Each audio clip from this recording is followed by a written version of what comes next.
Hello. Hello.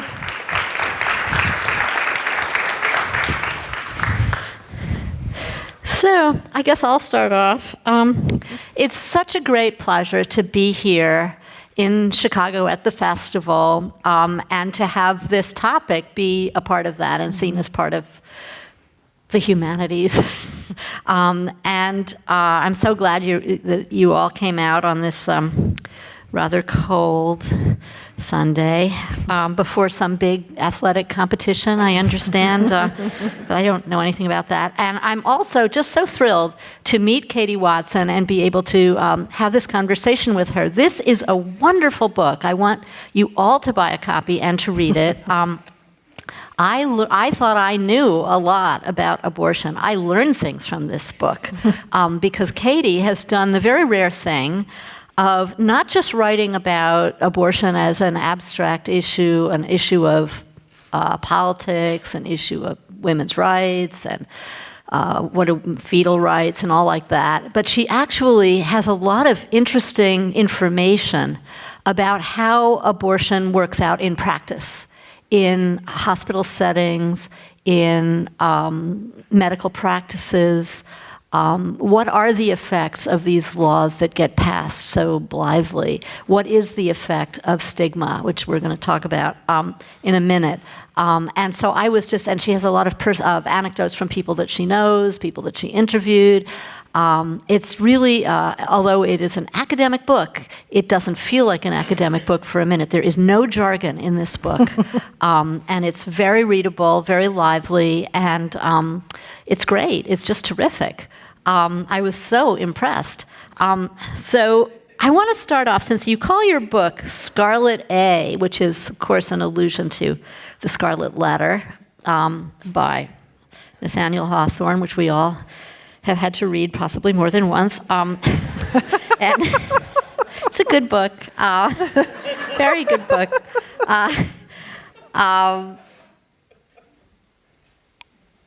You start off with a discussion. The Scarlet A, like the Scarlet Letter, is about stigma. Mm-hmm. And so I'd like to start us talking about your discussion of stigma. You have a very interesting discussion both of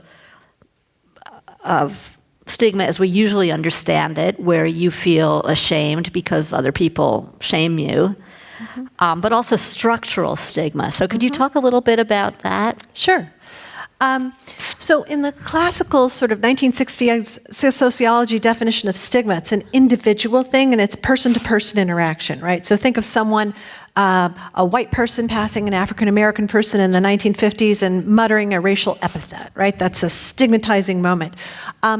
And in abortion, what I think is amazing is the prevalence of abortion in America that so many people are surprised by. So among women over age 45, 1 in 3 American women have had an abortion. And women 15 to 44, if the 2014 statistics hold steady, the 2014 rates, we would expect 1 in 4 women of reproductive age today to have an abortion. That's largely because birth control methods have gotten better, and we can talk about that later. But scholars call that the prevalence paradox. How can something so common be perceived as socially deviant, right? And the prevalence paradox is a little circle. Women and those affiliated with abortion care, meaning the medical professional staff, are stigmatized. Therefore, they keep quiet about, are discriminated against. They keep quiet about their abortion behavior, whatever their affiliation is. And then this goes on so that something that is common can be perceived as deviant and people can face discrimination, right? So it's this vicious cycle. And that's the individual stigma, the silence around abortion. And I point out that 5 times the number of women who are diagnosed with breast cancer will have an abortion every year. You'll never have a fun run for abortion. You know, we don't have pins, we don't have like a movement. We have a movement, but not where patients come forward and support the physicians or institutions or the laws that allow them to get this medical care. So that's the individual stigma piece, how so many people can be silenced about this. Or even if they've had one, say, well, mine was an exception. Like, I'm against abortion, except for mine. And the physicians and nurses who perform abortions have a common joke among them that the conservative exceptions to abortion are rape, incest, and me. Because the number of times that patients every day start an appointment with, like, I need you to know, I am against abortion. However, this is super complicated. And they're very empathic people, and they always say, yes, that sounds very complicated, but they tell me it's no more complicated, oftentimes less complicated than the other stories they hear all day, right? Structural stigma is a relatively new concept in sociology that's developing now, and that is to look at the larger set of practices that stigmatize out groups, right? So it's laws, it's private policies and cultural norms that contribute to the stigmatization. So if you go back to the civil rights era and think about, well, laws about segregated schools, let's say, private policies where banks won't lend to African Americans wanting to move in certain neighborhoods. We have redlining and all sorts of economic practices that the banks could do or not do. It's their private policy, right? And then cultural norms about who you get to eat with in public. How do you address one another? Where do you walk on the sidewalk? Take that to abortion care. So in my book, there's this sociological literature applying that to mental health. And to me, it was a perfect fit with abortion care, to look at the structural stigma of the regulation of abortion in many states. So in the 1980s, when Operation Rescue was ascendant, and that's a very aggressive anti-abortion group, which is now called Operation Save America. It's not that it's not active, it's just different. You had clinic blockades, right? Like people, just masses of people chaining themselves to clinic, closing them for 3 days at a time, all over the news. Well, today what you have in so many states is waiting periods that keep you away from the clinic for 1 to 3 days, supposedly in the guise of informed consent, right? Or informed decision-making speeches that doctors have to read, scripted by the state, that often contain medical inaccuracies or philosophically contested statements such as a person is a person from the moment of conception, according to the state of blankety blank, right? And so instead of having sidewalk protesters read you this, or in addition to, so the structural stigma is, even if you get your abortion, that the state, through its laws and regulations in many states, or the culture, the private institutional policies that say, why can't my regular doctor do this? He or she's perfectly qualified, but works in a place that says, oh, we don't want to get near that, it's too controversial. Even if it's not a faith-based organization, why did I have to go to a separate person I'd never met? That's the private policy. And then the cultural norm of, like, please don't ever speak of this at the dinner table. You know, like, please don't ever talk about your abortion. That would be aggressive. So the structural stigma is profound. I was at a dinner party a long time ago where a husband says, well, I think abortion is murder. And his wife says, I had an abortion. And I always wondered, well, I give them 6 months, you know. I mean, it was really weird. But this... that is super weird. The effect of this stigma is, of course, to prevent the kinds of conversation that you want people to have, that you can't, that you may not know, that you know people who've had an abortion, and yet it's this 1 in 3 or 1 in 4, some huge, enormous number of women who've had them. When I was on my book tour, it began at the Minnesota Book Fair. And afterwards, a woman came up to me and she told me her abortion story, which many people did as I traveled around. And I said, well, have you ever told anybody about this? She says, no, you're the first person. She hadn't even told her best friend. This is not uncommon. And yet, I know you kind of dismiss, and everybody dismisses the idea that, like, women should, almost everybody dismisses the idea that women should come out and talk about this, because there are real social risks to doing that. And you explain very well why it's different from, say, coming out as gay, because gay is what you are, and you're always going to be like that. And abortion is an event in your life. But still, there are some events in your life that you should talk about. Oh, I don't mean to dismiss the significance of women talking about their abortions. No, right. I just mean that if it weren't politically necessary, it would feel a little forced sometimes. Are you telling it because you want to or need to, or for other people's benefit and for political goals? And I just want to be respectful of how difficult it is to find the way to work it in.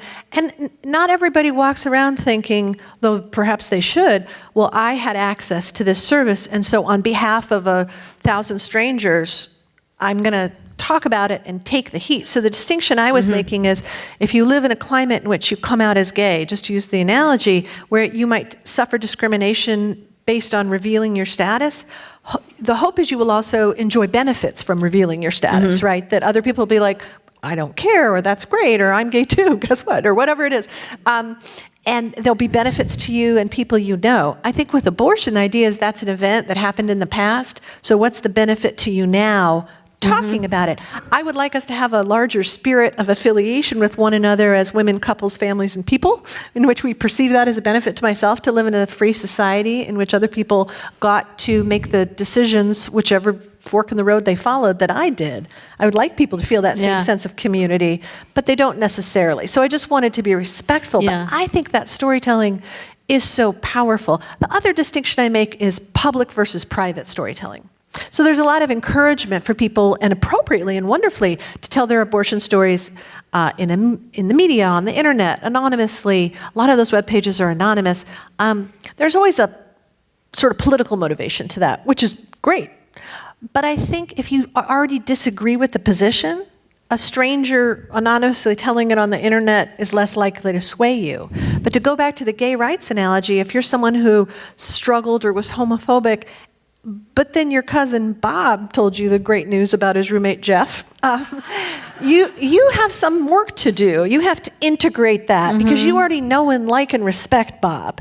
And now here's new information. And so when I was trying to encourage private storytelling, it was more of that guise. That if that woman had told a couple people in her life her story, how might that have affected them when they saw something in the news, and then they thought about Jan and thought, I'm going to have to reconcile this. Yeah.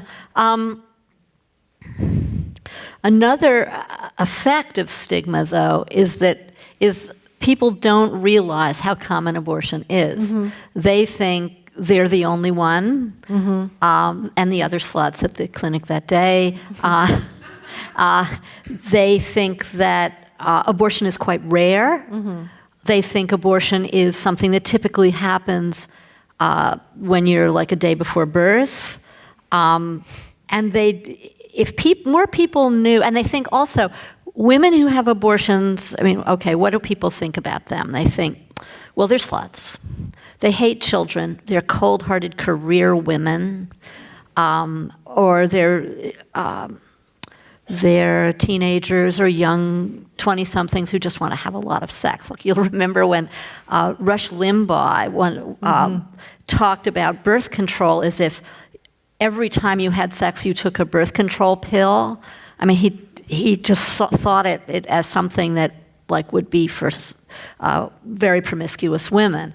Whereas you point out that, most women who have abortions are in a relationship. They're either married, that's like 15%, or they're in a live-in kind of situation. Yeah, I think it's 88% are either dating or married to the man they got pregnant with. So I just do feel that if people knew 60% are mothers, what does that do? What does that do to the idea that women who have abortions hate children? They have children. What does it do to the idea that they need to be informed about the stages of fetal development and that it's a baby in there? What do they think people think? It's a cantaloupe? I mean, really. There is this assumption that the woman who has an abortion knows nothing. And yet, actually, she knows a lot because she's already been through this. So I guess I just keep feeling that, like, if there were a way for people to speak up, whether it's on the internet anonymously or in, privately, as you suggest, or more publicly, that would kind of percolate down in some way. And there are some groups I just want to mention. Shout Your Abortion, which is a group run by a young woman named Amelia Bonau, and the writer Lindy West, who now writes for the Times, and they have a book just out. And It's terrific. yeah, I mean, there is a sort of cohort of young women that are really assertive about the fact that they've had an abortion. Now, maybe that just makes people who are against abortion think, well, yeah, we knew they were sluts, of course. But maybe when they hear these stories, it just normalizes it. The more to just know more people do this. I absolutely agree. And I think understanding the demographics, the idea that the huge numbers that are mothers who are in relationships, which is not to disparage single women who are not in a relationship and having an abortion, or people who didn't have children, but we're doing this. Many of them will go on to have children. That's what's so funny. And they're saying like, yeah, I'm 20.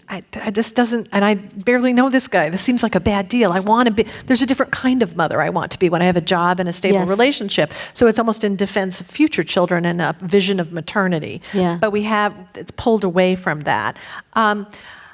So I do think understanding those things is powerful. But what you said, I call it in my book, the dignity of disagreement. The thing that offends me the most, I have room, in class I draw this grid between like abortion, constitutional right, ethical action. And in this country, we've allowed the legal conversation to completely overcome the ethics conversation.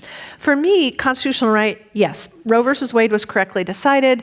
I don't have a lot of room, we can talk about it all day because I'm a law professor and I will, but I'm going to land at the same place, I promise you, at the end of the conversation.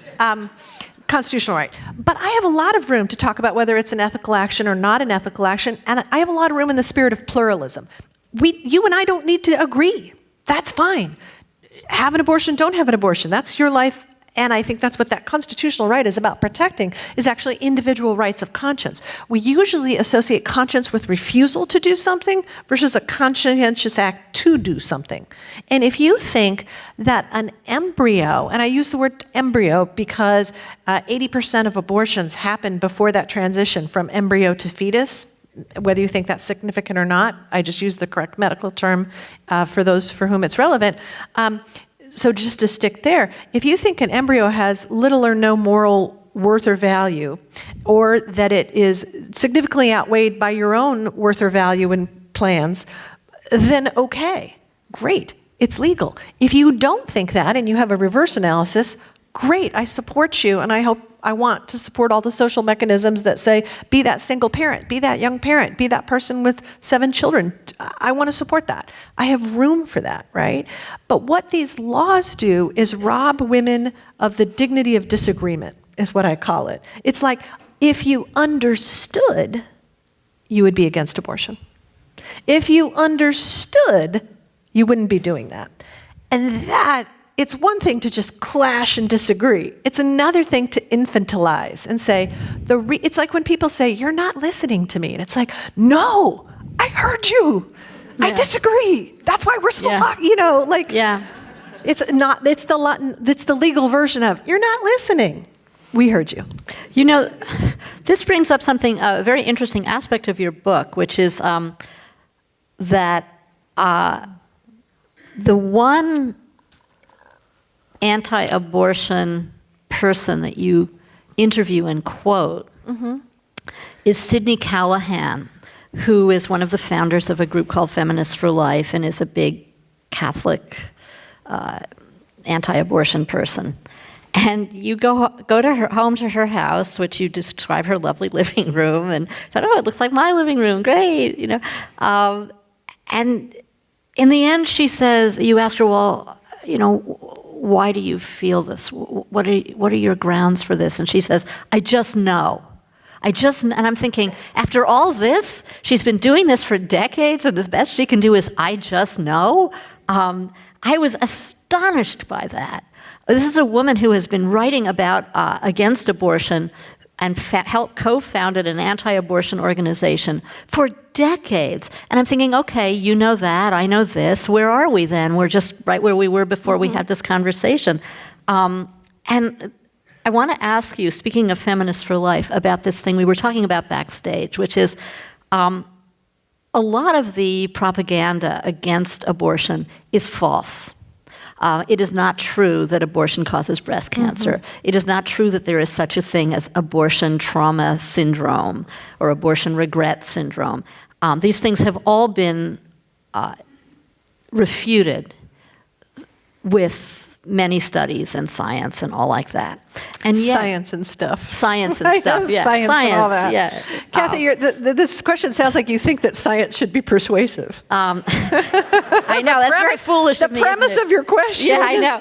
But what interests me is that I wrote this a long time ago, that like, if they were being honest, they would say, yes, if you have an abortion, you'll be able to finish school, you'll marry the man that you want to marry instead of this abusive boyfriend who got you pregnant, or this person that you had a one-night stand with you barely know.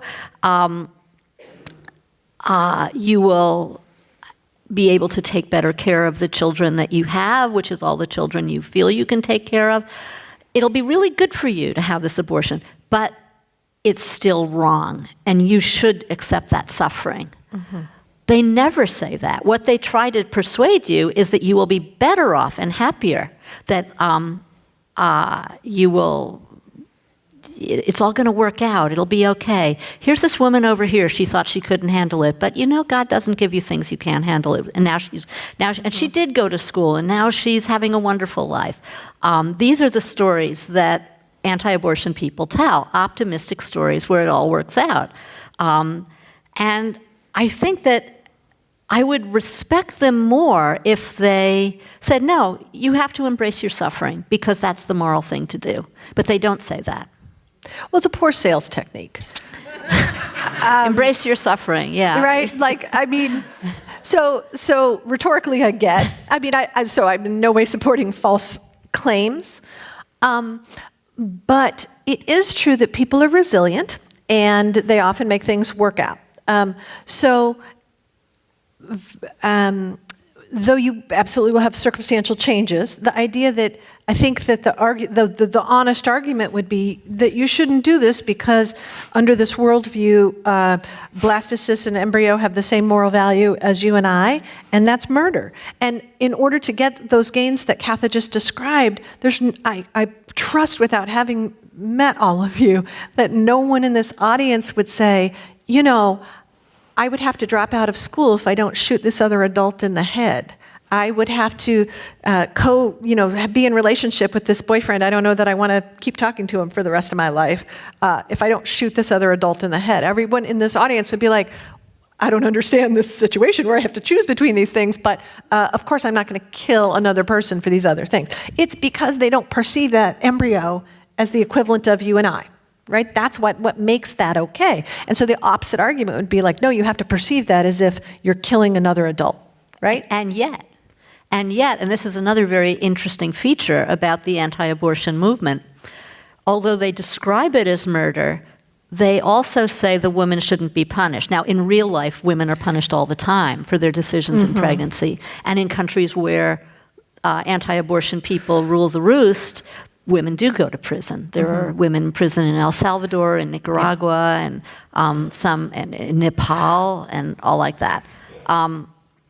But they do say that. And that means that they have to say, she shouldn't be punished, the abortion provider should be punished, and she shouldn't be punished because she doesn't know what she's doing. Right, this goes back to the dignity piece. If she really knew, and we're going to sit her down and tell her, when we make her wait those 72 hours and all the rest, she wouldn't be doing this. And that is to deny her moral agency, moral adulthood. Well, the other reason, so I do not want to be heard as saying women ought to be jailed for having abortions in a regime where abortion is illegal.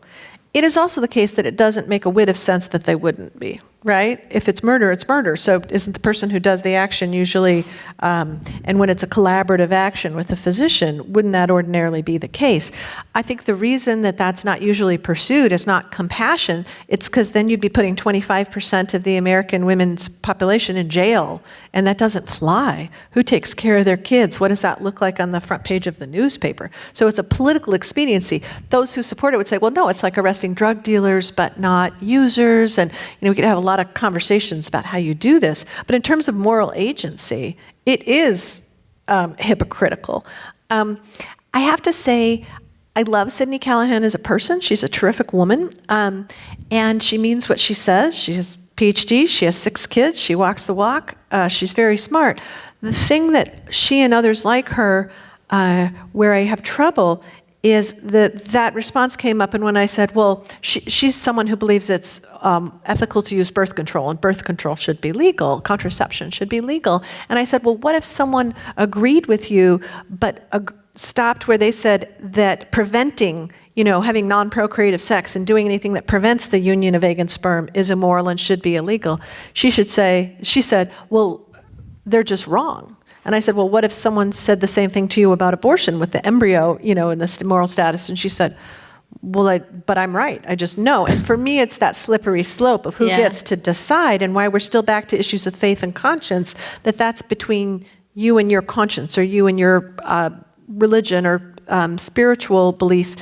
That's where the I just know comes in when you push people. The second thing I said to Sydney is exactly this question. Okay, so let's assume your point of view prevails and abortion becomes illegal. How exactly do you propose to enforce this? Would you have women in jail? She stopped me and she said, no. I don't do policy. I cannot, that's not my department. That's for you, that's for Dan, her husband. I refuse to go there. That's not up to me.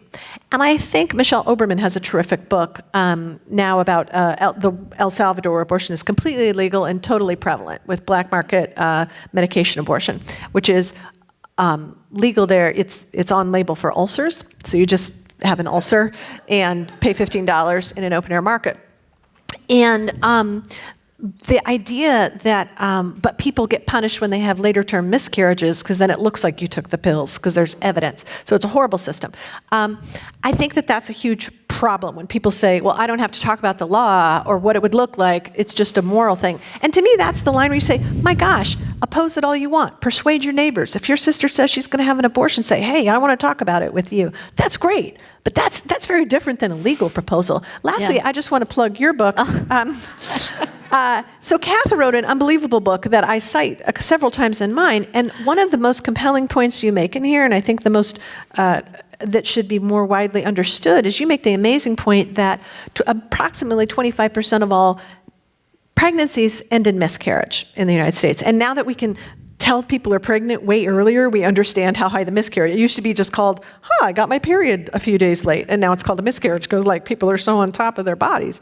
And you point out, if the real complaint was that blastocysts, and that's the very early stages, and embryos are full people, we would be spending, and the people who support this would be spending millions of dollars to prevent miscarriage.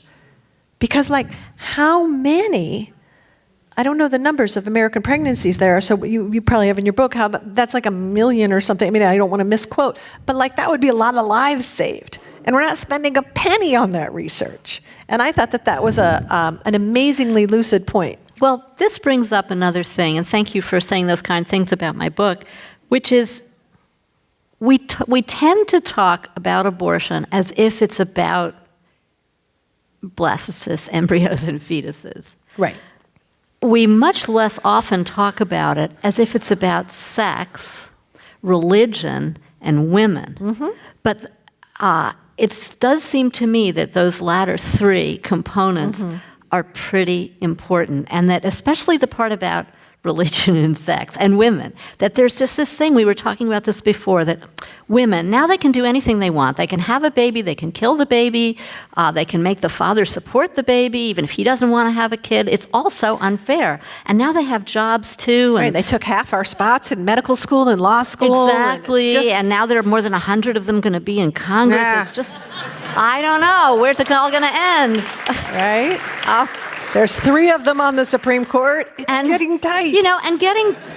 We've got to balance that out, and we did. And getting back to the religious component, it is a fact that the 2 main drivers of the anti-abortion movement, not how people necessarily think about it, but where the politics is coming from, is the Catholic Church and the Southern Baptist Convention and other evangelical fundamentalist churches.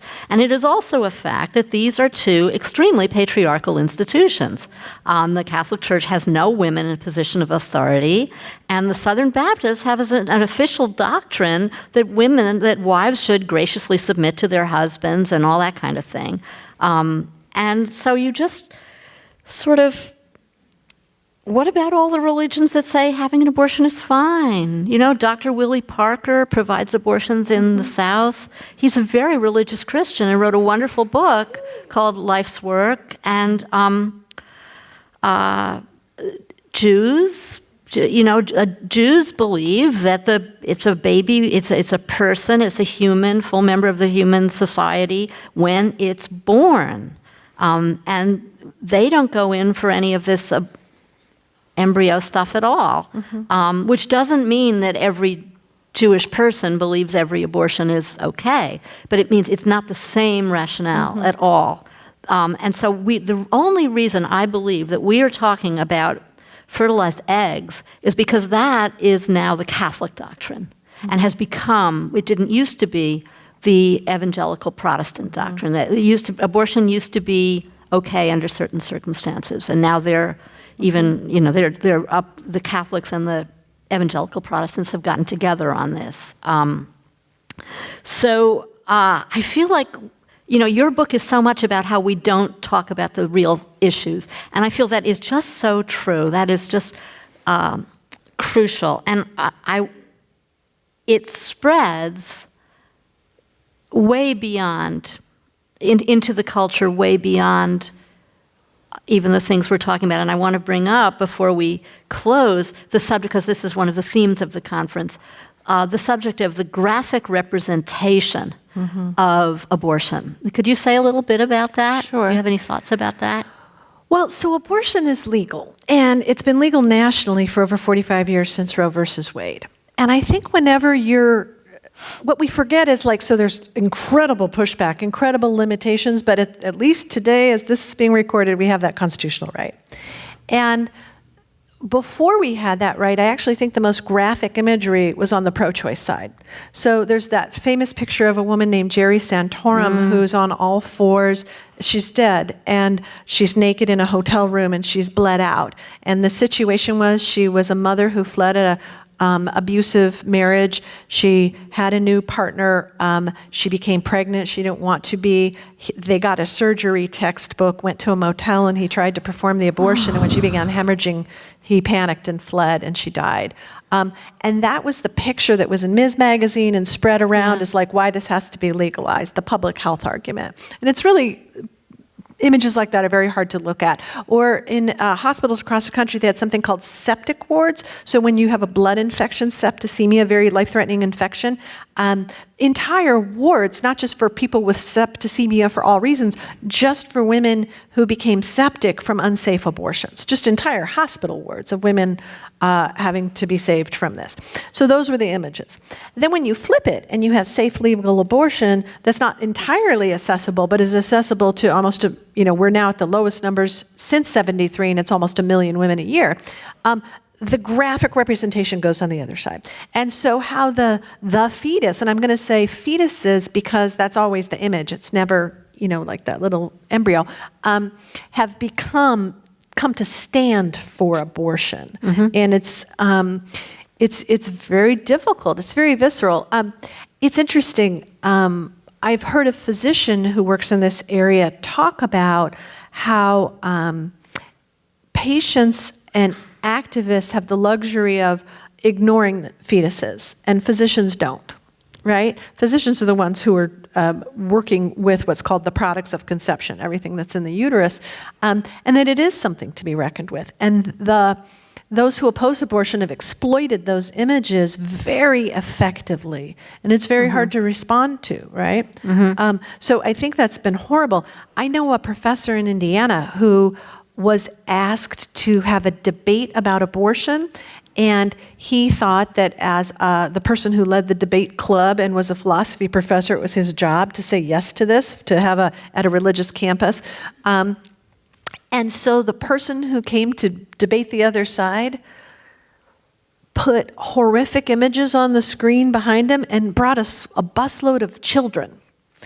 And my acquaintance was just so horrified of like, how am I to have a rational conversation? There's children in the audience being exposed to what in any other context would be called pornographic imagery in terms of just like its visceral inappropriateness for children.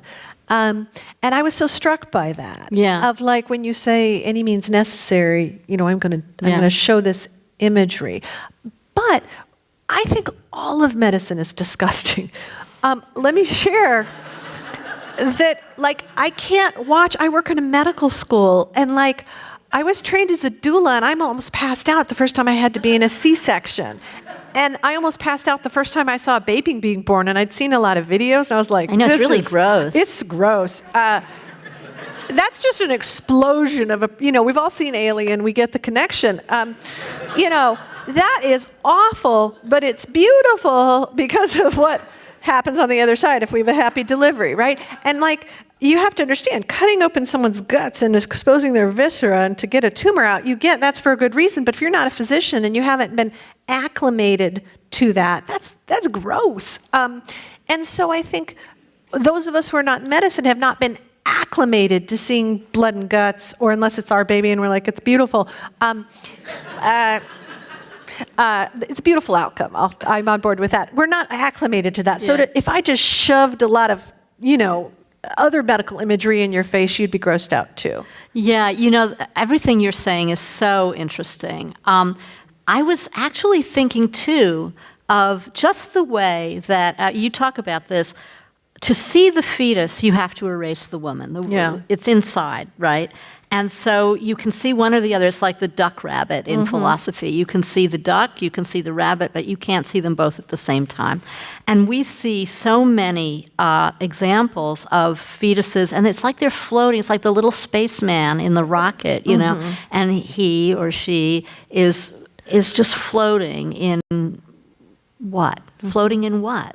And with the partial birth abortion pictures, you remember you didn't see the whole woman. You just saw this little pelvic piece of her, and then you saw this very graphically described rendered fetus. And so you're thinking, oh yeah, it's coming out. What's it coming out of? You'd have no idea that there's a woman there. And just to say one more thing that really irritates me is when they represent a pregnant woman, and you'll notice this now in any media, the picture is always, like when they're talking about abortion, what should we do? The woman is always grotesquely pregnant. It's like she's going to have a baby, in 5 minutes. Whereas almost all abortions are performed on women who are not visibly pregnant. Right, 88% are in the first trimester, so you wouldn't know that person is pregnant. You wouldn't know, or even if it's the 13th week or the 14th week. It's there's nothing that you would see. And I see why they have to do that, because they have to sort of represent pregnancy. But it promotes this idea that the typical abortion is a late abortion, which is disturbing. Whether or not it philosophically should be disturbing, and you have so many wonderful discussions of times and how people feel differently about different times that an abortion takes place. It's whether or not it's intended to do that, it promotes that idea of the late abortion as the typical abortion. Well, you use the term partial birth abortion, and that's another example of graphic linguistic or verbal imagery, right? So that's a great term. The medical term is an intact D&E or DNX, meaning that the fetal body is pulled into the vaginal canal for part of the procedure, and it was developed because it was safer for women with bleeding disorders and other medical issues versus working exclusively within uterus, which is highly vascularized. There's lots of blood and veins because of the placenta. So medical reasons for doing this. It was almost always because abortion is not legal after viability unless the life or health of the woman is threatened. But it's done in the second trimester when it's a bigger entity that you're trying to remove. But it's pre-viability. So the partial birth meant, it moved partially into the vaginal canal. What if that had been called partial miscarriage abortion?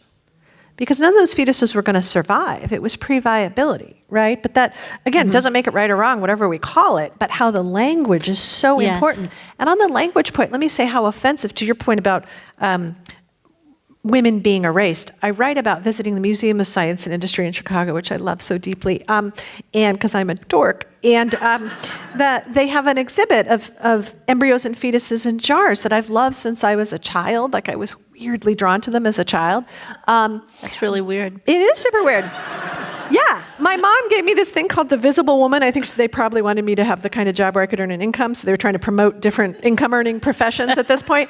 That it was like a invisible plastic lady, and you put together the plastic organs, but she had a pregnancy insert, and you could get this clear round thing and a little fetus, but you had to have a different colon set. Because her colon went up like this, you had to rearrange her other organs. And at an early age, I was like, oh, God, woo. I thought it was amazing that it rearranged her organs. But how different it would be if at MSI, it was 12, or I think there's 30-something of them, 30 women who had also died at the same time, and you had a vivisection where you showed it in situ, how differently that image would look. So I am incredibly offended. I talk a lot about language in the book, and I have to teach students who have a whole range of opinions. I don't have the luxury of just hanging out with people who agree with me, right? And that's kind of the pleasure of my work. And physicians who don't all share my worldview. So for me, learning about how to talk respectfully with one another is very important. A term that really offends me is unborn child, because it suggests that's all that's standing between this creature and living is birth. And up through the first 6 months, that is false.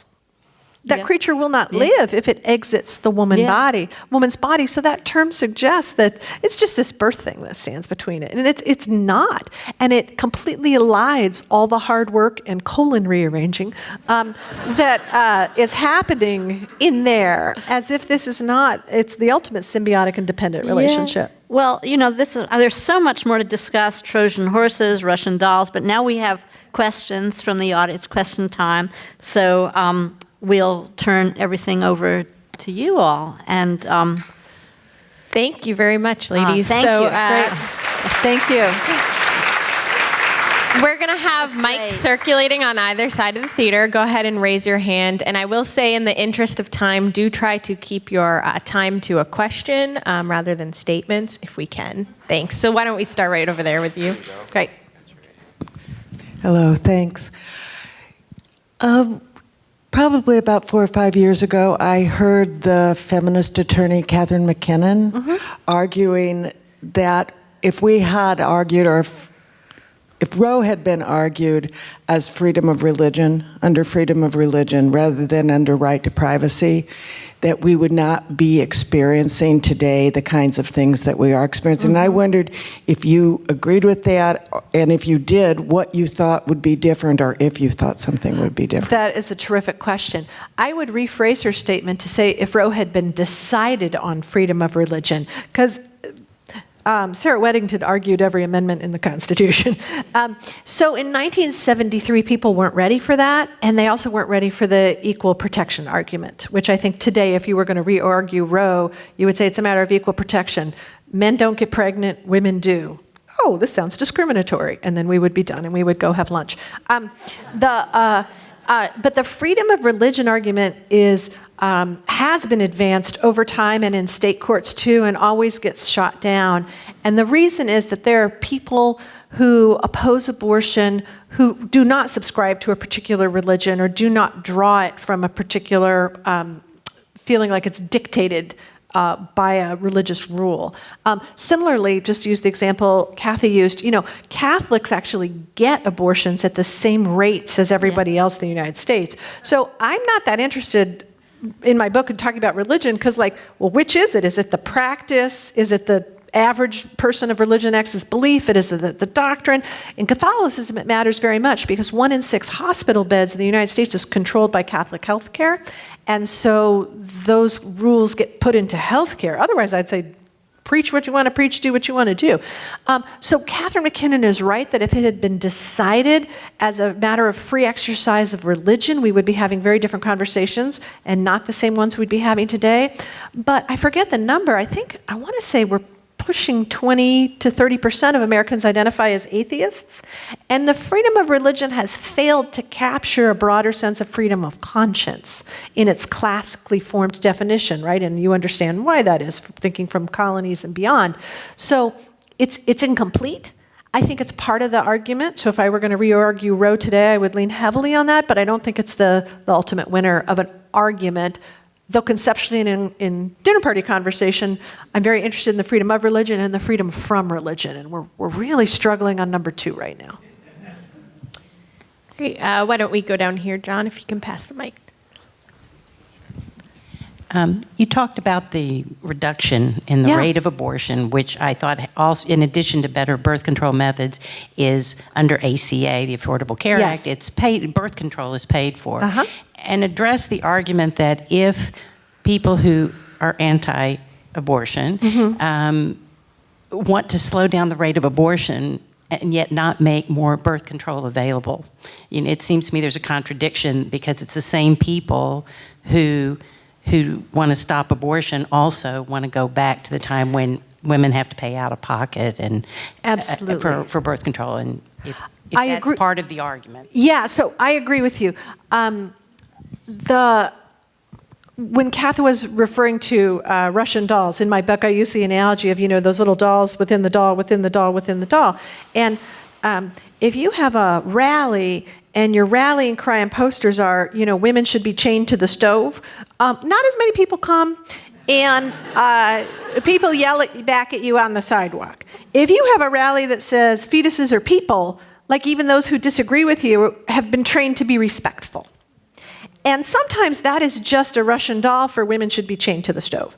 And if you oppose contraception, again, don't use natural family planning in your own life. That is terrific. Do whatever you want to do. But if you're opposing access to contraception for other people, suddenly I think the rally we're having is women should be chained to the stove, or no one should be having sex but me, or whatever your other agenda is. And my thing is say it. Let's debate it. Explain your position. But abortion as an idea, as a concept, as a political issue is carrying a lot of water right now for a whole host of conversations that are about, as Katha referred to, as this women being in public and social life and having personal power and bank accounts and sex has gone too far. Right? It's just happened a little too fast for some. And the reproductive area is where you can slow that down. So I agree with you. Right now, we are living under an administration. Title 10 is the program that funds family planning, contraceptive care, that is attacking it with all its force. So we have Title 10 regulations that will soon go into effect that will devastate abortion care. That is absolutely the intent. But what they will also do is take our tax money and divert millions and millions of dollars of it to natural family planning research. And again, people who want to do that, that's great. I have no doubt there could be more research in that area. That is fine, but completely disproportionate to the number of people who are going to family planning clinics and wanting that information.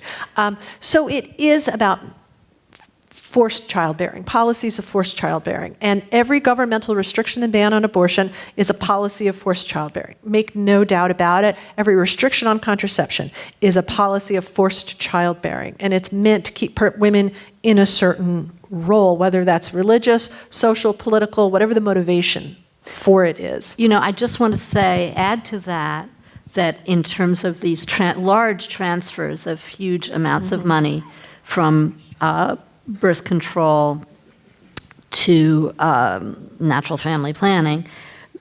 Also, in certain states, millions of dollars that were intended for welfare and other and support for mothers and children has been given to abstinence education. So you have to ask yourself, okay, no birth control. We don't want birth control. You don't want to support the children and the mothers once they're here. What you want is to prevent people from having sex, which is a very unsuccessful project. Sex is popular. It's super in right now. So it's if you look under the surface, it's pretty clear what it's all about. But we're not talking about that openly. And we don't talk about that. We could have a robust conversation about that. There was a young woman back Yes, here. we've got a question Great. right down here. Hi. So I know that I can either be kind of vague or I can be specific, but I know we only have a certain amount of time. Okay. But whatever. Be specific. Do your Okay. thing.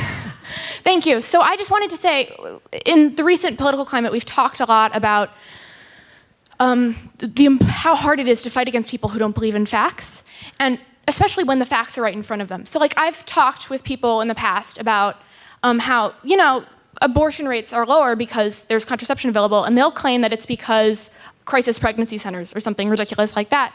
And I've also had people, when I explain to my face that there are women with my medical condition who can die if we become pregnant, they say that that can't be true and that they don't believe my understanding of my own body because there's no such thing as a medically necessary abortion. Mm-hmm. Yeah, How do you respond to someone who just refuses to believe facts? So, well,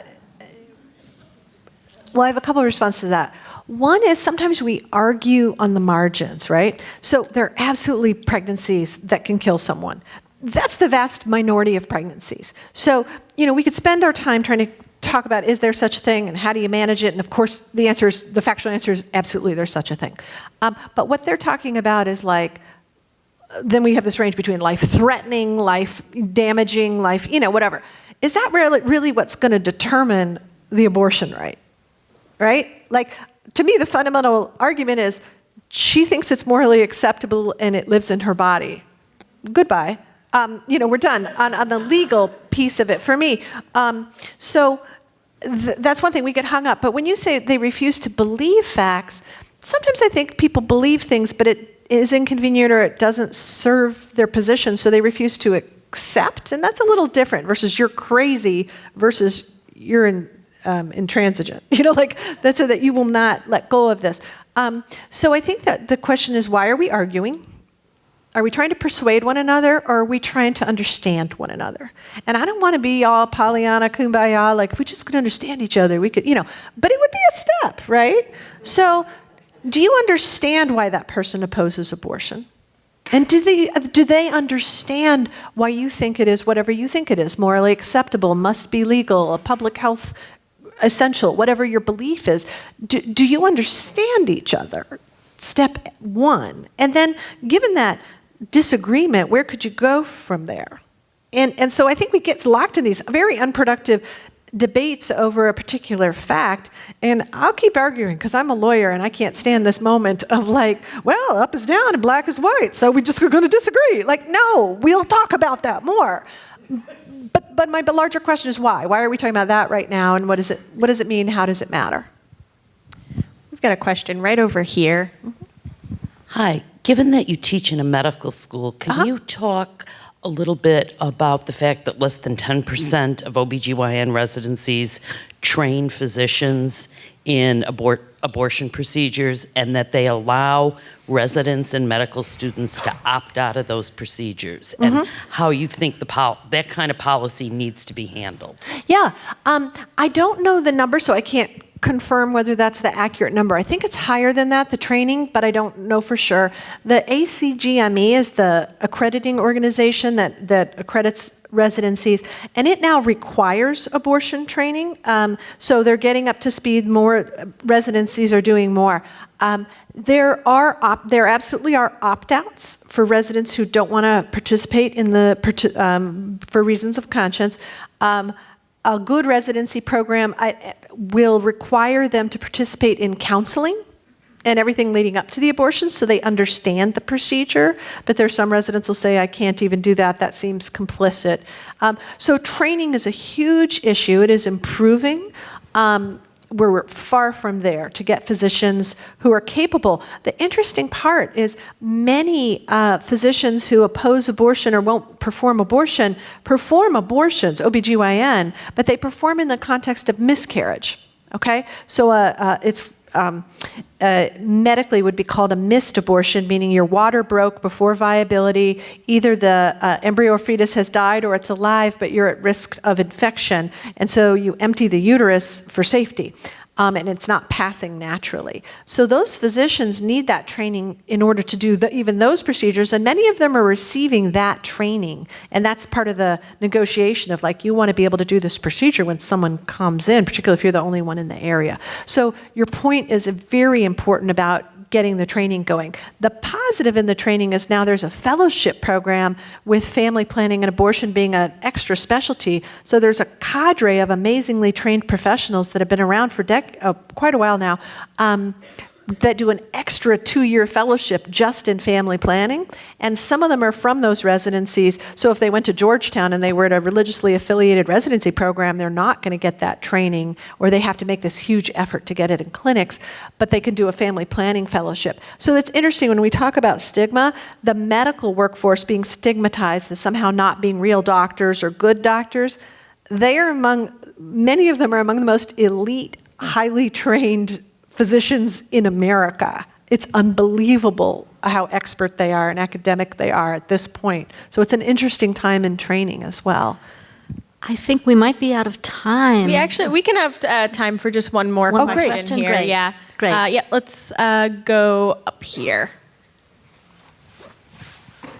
Oh, and afterwards, please join us in the lobby for a book signing. And both Katha and Katie's books are on sale over to the right. So and both of you have studied abortion for a long time. I'm increasingly disturbed by the divorce of the discussion of abortion, or the seeming severing of the discussion of abortion from the health and welfare of people that are already here. Mm-hmm. So do you have any idea at what point the discussion of abortion went from we have a consistent ethic of life to an ethic where life begins at conception and ends at birth, and after that you're completely on your own, mm-hmm. and we'll grind you up like hamburger? Mm-hmm. I don't know the date that happened, but I have observed the same phenomena. And I say in my book, part of what kills me about this debate is if we took all the hours and all the dollars and all the intellectual energy that is spent on both sides debating this issue and addressed it to child welfare and family health and healthcare, what an amazing... I would love to live in that country. And so it's devastating. The other important thing, I'd like to say two things to end on, to note is the relationship between abortion and economics and class. 49% of abortion patients have incomes below the poverty line. And that is a very low number in the United States. Another 26% have incomes between 102% and 200% of the poverty line. Now, some of that is because 73% of abortion patients are under 30. The largest users are 24 to about 19 to 24. So you'd expect some people are what I call student poor. They're 19, so of course they have zero income. Others are intransigently poor. There's no reason to believe that in 5 years or 10 years the income levels will be much higher. And then, as we've pointed out, the number who already have children, people making rational decisions about the living and who on earth they need to take care of themselves included. That's not part of this conversation. The second thing, so abortion as an issue of healthcare disparities is something we don't talk about in that framing, or poverty care. Again, I want people to have the option of having children too, so that brings me to the concept of reproductive justice. We talk a lot about abortion rights, which are critical, but sort of this idea of a freedom from governmental interference in our lives. But reproductive justice is about the freedom to do the things we need to do, right? And that is about the right to bear children and not have families destroyed by unjust social welfare systems or foster care systems, or to have your children taken for you for the crime of being poor, right? The freedom to have children is in addition to the freedom to not have children and to parent in the way you are best able and have that social support from schools and healthcare and economic support. So we are missing this larger picture. Were I to write another book, and my husband is here, so let's say maybe I won't, but I probably will. It would be on how I've realized we are not a pro-choice country in the sense that we make it very hard to make the choice to have a child. And having my own child recently, I've been shocked, and I have all the advantages in the world. I didn't understand how hard social structures made parenting, which makes me an idiot, but that's true. So again, with the contraception point, if you want people to have fewer abortions, but 73% of women, when asked reasons, mark can't afford to have a baby. 23% say it's the most important reason. You want to read, there's a significant number of women who would love to continue that pregnancy. They literally cannot afford to. You want to lower the abortion rate? Give them the aid they need to do so. Thank you That's a good very note much. to end on. Thank you.